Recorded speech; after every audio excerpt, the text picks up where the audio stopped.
Hi everyone. So today I want to talk a little bit about what FND is. My name is Farai and I'm from Zambia, and I'm a woman living with a disability.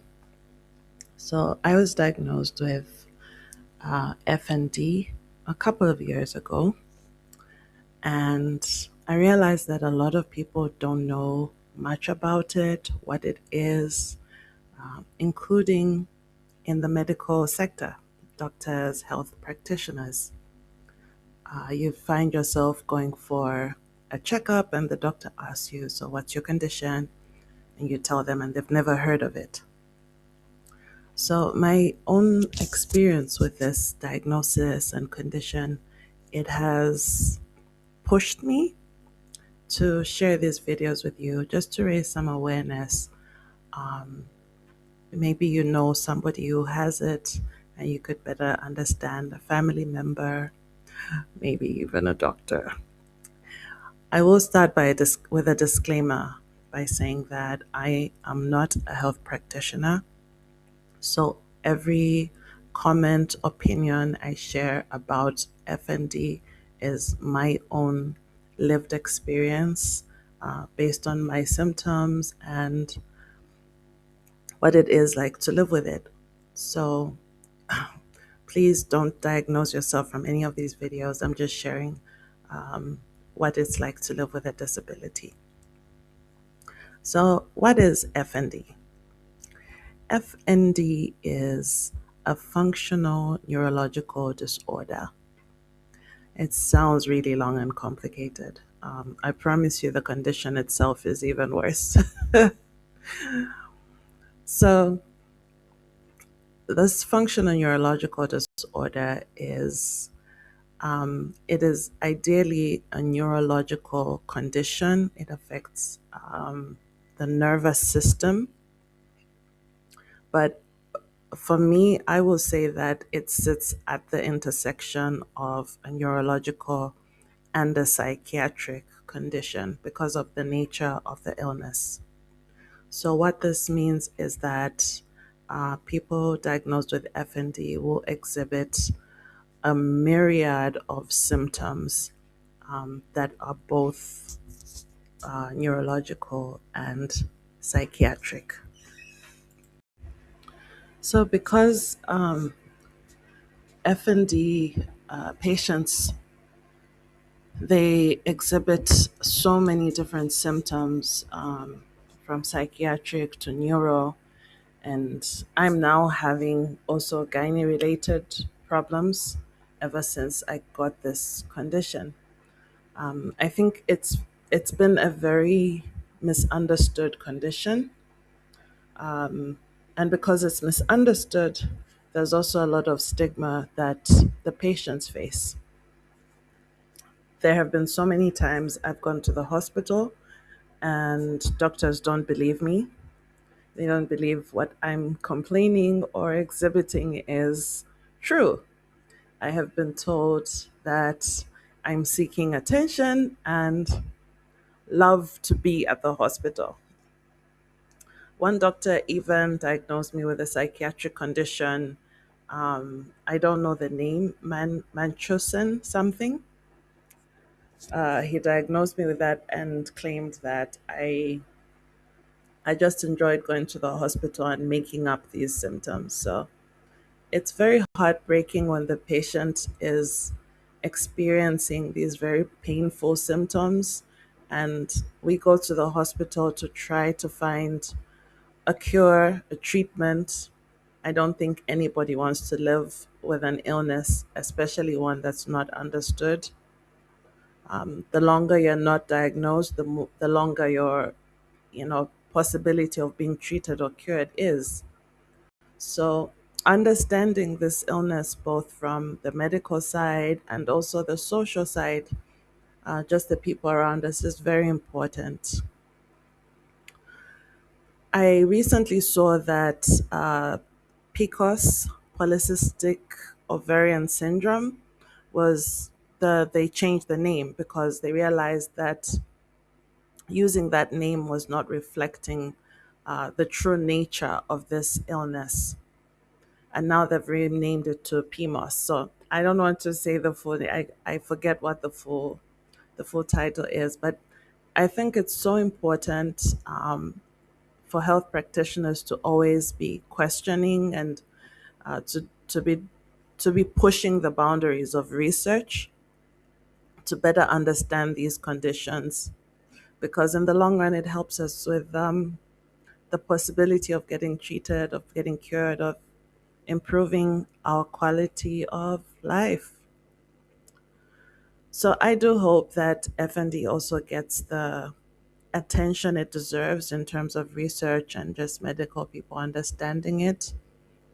I do believe it's a very misunderstood and understudied condition, and it actually affects a lot of people. A lot of people are living with this condition. So, some of the symptoms that I struggle with personally, and I'm just sharing this so that maybe there's somebody out there who has recently been diagnosed and doesn't understand it. I want to start by telling you that it does get better.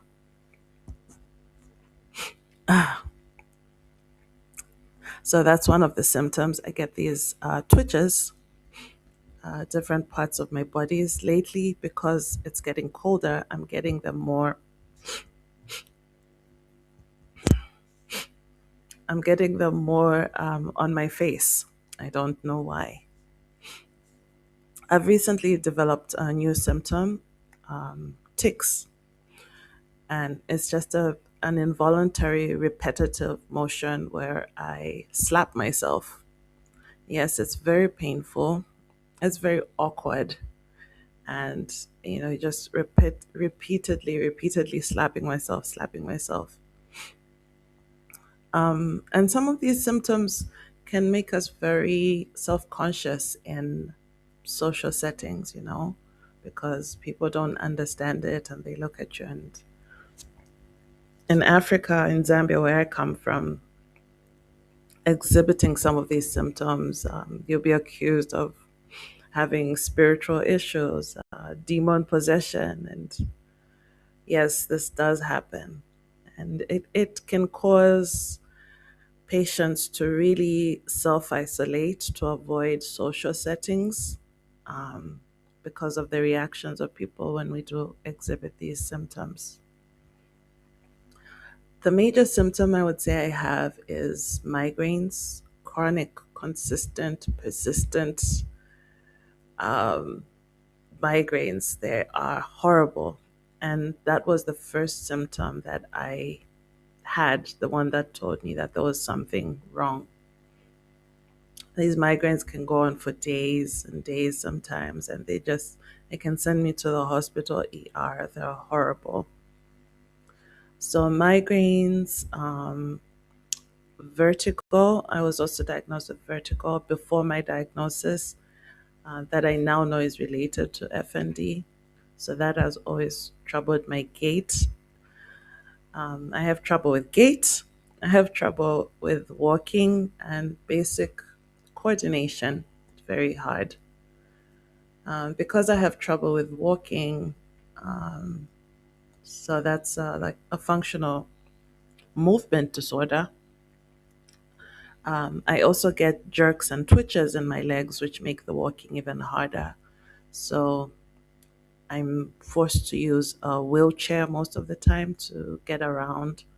And within the house, short distances, I have my crutches that I use. I like these elbow crutches, but I can only use them a short distance.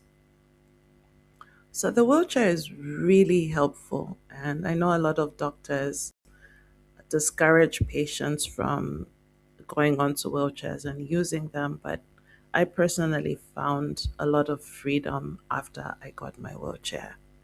I was bedridden for over a year because I couldn't move and I didn't know what to do. Nobody was telling me. And when I finally got the wheelchair, I was able to, do some things. I was able to get out of the house, get some sunshine. I I was even sunshine depraved at some time.